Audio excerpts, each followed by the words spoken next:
kita tuh nggak pernah benar-benar tahu sebenarnya penguasanya politik ini apakah presiden kah, ataukah sebuah konsorsium kah dari para pimpinan partai?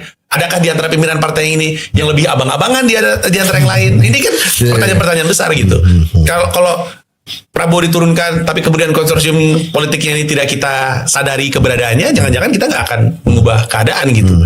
Di satu sisi ada lagi yang mempermasalahkan kualitas dari rakyatnya, karena kita kan selalu diiming-iming bahwa demokrasi lu bisa memilih pemimpin lu sendiri. Tapi sebenarnya kan enggak juga. Kita memilih pemimpin yang udah dipilihin sebenarnya.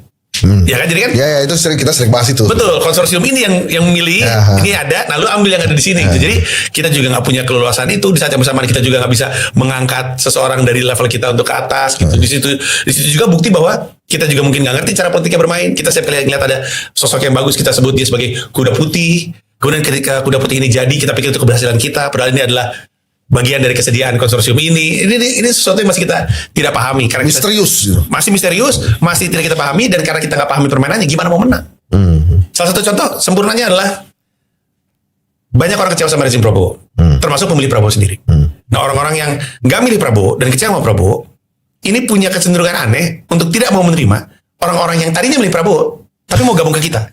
Malah justru diomelin. Lu tanggung jawab dong. Iya, lu jangan ikut-ikut kita. Gara-gara lu. Gitu. Itu aja menggambarkan bahwa mereka tuh gak ngerti politik itu permainan tambah-tambahan kan.